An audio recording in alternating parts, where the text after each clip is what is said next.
जय। एक बार नैमिषारण्य के निवासी ऋषियों ने संसार के कल्याणार्थ सूर्य जी से पूछा कि हे सूर्य, कराम कलिकाल में, कलिकाल मतलब कलयुग, और कलयुग जो है सबसे छोटा उम्र है इसका कितना, 4,32,000 साल।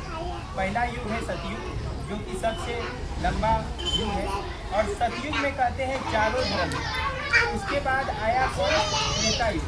त्रेता युग में 3 धर्म था, और त्रेता के बाद क्या आया, द्वापर युग। द्वापर युग में 2 धर्म था, और कलयुग में 1 धर्म। ठीक है। उसके बाद क्या होता है कि सूत जी बोले कि जब द्वापर का अंत हुआ, कहता है कलयुग कब से शुरू हुआ। तो कलयुग जो शुरू हुआ, जब महाभारत युद्ध का अंत हो गया, तब कलयुग शुरू हुआ। कलयुग का आरंभ होता है, उसी समय बहुत सी शोकाकुल स्त्रियों ने आपस में सलाह किया कि क्या इस कली में माता के जीवित रहते पुत्र मर जाएंगे। जब वे आपस में कुछ निर्णय नहीं कर सकी, तब गौतम जी के पास पूछने के लिए गई। गौतम ऋषि आनंद के साथ बैठे थे, अपना प्रार्थना कर रहे थे, ठीक है, और मंत्र उंत्र पढ़ रहे थे। उसी समय द्रौपदी वहाँ पे पहुँची। काहे कि महाभारत का युद्ध में पांडव के जगह द्रौपदी का ही 5 बेटा मर गया था। और गौतम ऋषि से जाके पूछी कि हे गौतम ऋषि, ये बताइए क्या माता को रहते हुए पुत्र मर जाएगा। कोई ऐसा उपाय बताइए जिससे कि हम लोग का बच्चा क्या हो, आयु बहुत दिन तक जिंदा रहे। जब उसके पास गई तो उनसे पूछा, और उस गौतम ऋषि ने बताया कि देखो, स्त्रियों ने पूछा तब कलयुग में लोगों के पुत्र किस तरह जीवित रहेंगे, इसके लिए कोई व्रत या तप हो तो कृपा करके बताइए। और उनकी बात सुनकर गौतम जी बोले कि आपको मैं वही बात कहूँगा जो मैंने पहले से सुन रखी है। गौतम जी ने कहा कि जब महाभारत युद्ध का अंत हो गया और द्रोण पुत्र अश्वत्थामा के द्वारा अपने बेटों को मरा देखकर सब पांडव बड़े दुखी हुए, तो पुत्र के शोक से व्याकुल होकर द्रौपदी अपनी सखियों के साथ श्रेष्ठ ब्राह्मण धम्मी के पास पहुंची, और धम्मी ने कहा कि हे पुत्र, कौन सा उपाय करके बच्चे दीर्घायु होंगे, कृपा करके ठीक कहिए, आगे आ जाओ। धम्मी बोले कि सतयुग में, यहाँ बैठो, सतयुग में सत्य वचन बोलने वाला, सत्याचरण करने वाला समदर्शी जीमूत वाहन नाम का एक राजा था। राजा का नाम क्या था, जीमूत वाहन। और जीमूत वाहन अपना ससुराल गया था। बहुत दिन के बाद लोग जब जाता है ससुराल तो लगता है ना कि भाई एक दिन रुकेंगे, है ना। तो उस दिन रुका हो।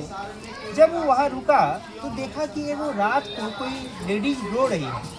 तो बाहर निकला, जमाए है, दामाद है, तो बाहर निकलता है ना भाई। तो बाहर निकला, पूछा कि क्या हुआ माता जी, आप इतना रो काहे रहे हैं। तब वो माता जी बोली कि क्या बताएं, मेरा बेटा मर चुका है, मैं उसके दर्शन से निराश हो चुकी हूँ, इसीलिए कुछ ऐसा उपाय कीजिए कि मेरा बेटा जीवित हो जाए। बोला हुआ क्या था, कैसे मरा आपका बेटा। तब उन्होंने बताया कि गरुड़ आता है रोज और किसी न किसी को रोज खा जाता है, इसीलिए मैं रो रही हूँ। बोला ओ ये बात है।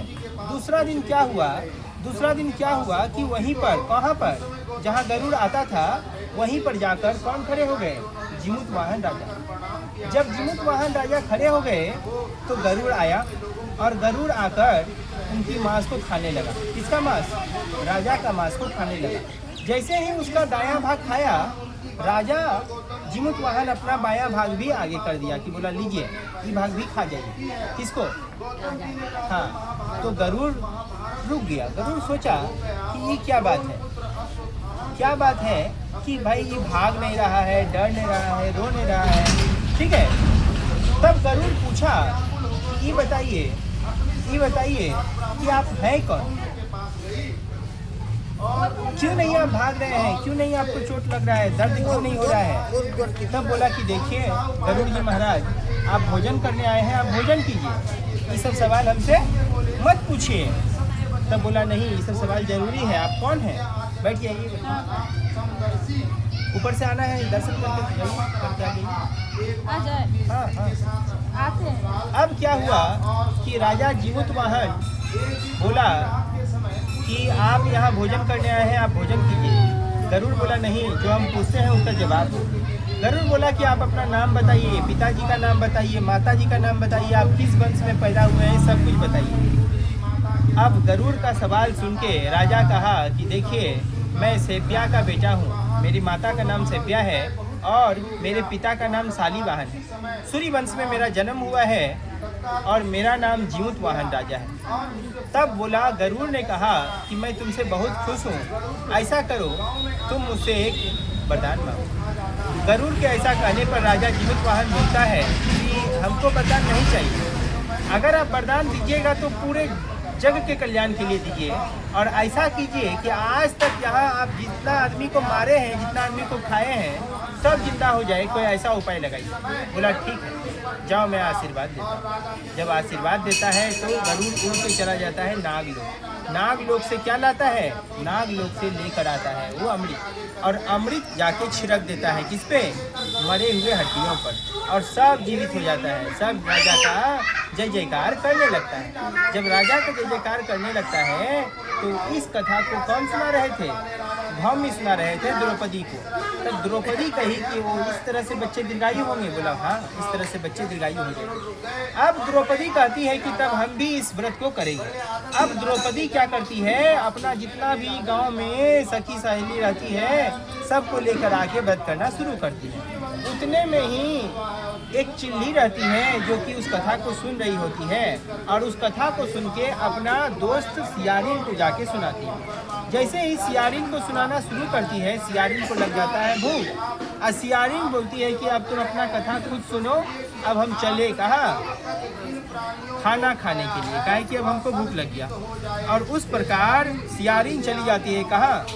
श्मशान घाट, और वहाँ पर मांस खा के वो अपना व्रत को वहीं पर तोड़ देती है। जब वो व्रत को तोड़ देती है तो उसका व्रत हो जाता है खंडित, और चिल्ली जो है सुबह सुबह जाके गुहाल में कहीं वहाँ दूध पी के अपना व्रत पूरा कर लेती है और पारण कर लेती है। कुछ दिन के बाद दोनों मर जाता है। कौन कौन? चिल्ली भी और सियारिन भी। और काशी में एक धनी व्यापारी के घर में जन्म लेती है।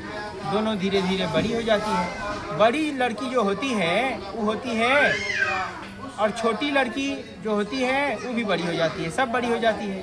तो बड़ी लड़की का जो शादी है वो काशी का राजा काशी राज से हो जाता है, और छोटी लड़की का जो शादी है वो काशी का राजा का मंत्री के साथ हो जाता है।